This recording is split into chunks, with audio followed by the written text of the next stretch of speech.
നമസ്കാരം.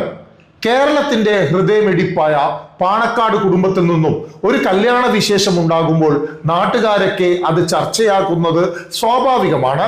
മുസ്ലിം ലീഗ് മലപ്പുറം ജില്ലാ പ്രസിഡന്റും SKSSF സംസ്ഥാന നേതാവുമായ പാണക്കാട് സയ്യിദ് അബ്ബാസ് അലി ശിഹാബ് തങ്ങളുടെ മകന്റെ വിവാഹമാണിപ്പോൾ സോഷ്യൽ മീഡിയയിലെ ചില ദൂരദർശിനികളുടെ പ്രധാന വിഷയം.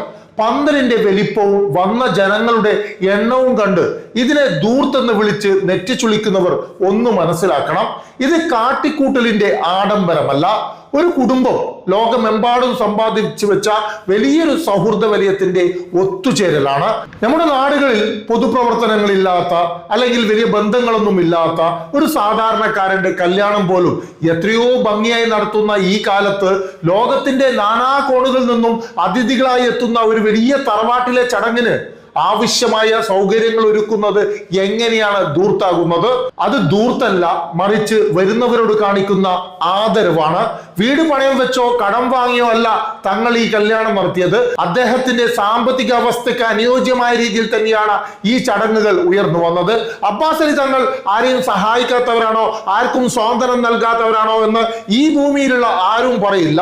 അദ്ദേഹത്തിനുള്ള സൗകര്യം അനുസരിച്ച് അദ്ദേഹം ഒരു ചടങ്ങ് നടത്തി, അത്രമാത്രം. അതല്ലാതെ ഒരു കട്ടൻ ചായയും പരിപ്പ് വടയും കൊടുത്തു വിട്ടാൽ ചിലപ്പോൾ മാതൃക എന്ന് പറഞ്ഞ് കൈയടിക്കാൻ ആളുകൾ ഉണ്ടായിരിക്കും. പക്ഷേ ദൂരദേശങ്ങളിൽ നിന്നും സ്നേഹം കൊണ്ട് ഓടിയെത്തുന്ന അതിഥികളെ പട്ടിണിക്കിടുന്നത് പാണക്കാടിന്റെ പാരമ്പര്യമല്ല. ഈ വിവാഹ സൽക്കാരത്തിന്റെ ഏറ്റവും വലിയ ഭംഗി മറ്റൊരിടത്താണ്. നമ്മുടെ നാട്ടിലെ പല കല്യാണങ്ങളിലും പണമുള്ളവർക്കും VIP-കൾക്കും പ്രത്യേക AC റൂം, വിഭവ സമൃദ്ധമായ ഭക്ഷണവും നൽകുമ്പോൾ സാധാരണക്കാർ പന്തലിന്റെ കോണിലേക്ക് മാറ്റി നിർത്തുന്ന കാഴ്ച നാം എത്ര തവണ കണ്ടിട്ടുണ്ട്. എന്നാൽ പാണക്കാട്ട പന്തലിൽ മന്ത്രിയായാലും സാധാരണക്കാരായാലും ഒരേ പന്തിയിലായിരുന്നു ഇരിപ്പിടം. എല്ലാവർക്കും വിളമ്പിയത് ഒരേ ബിരിയാണിയും. വലിയവരാണെന്നോ ചെറിയവരാണെന്നോ ഉള്ള വേർതിരിവില്ലാത്ത വരുന്നവരെയെല്ലാം ഒരുപോലെ നെഞ്ചേറ്റുന്ന ആ മനസ്സുണ്ടല്ലോ, അതാണ് പാണക്കാട് തങ്ങന്മാരുടെ മഹത്വം.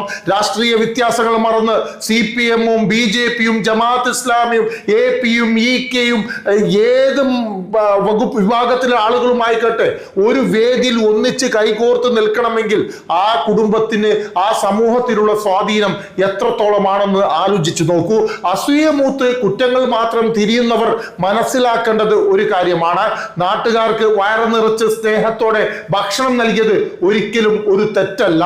ആ ബിരിയാണിയുടെ മണം പിടിച്ച് വിമർശിക്കുന്നവരുടെ വിഷമം അത് കഴിക്കാൻ പറ്റാത്തതിന്റെ മനോവേദന മാത്രമായേ കാണാൻ കഴിയുകയുള്ളൂ.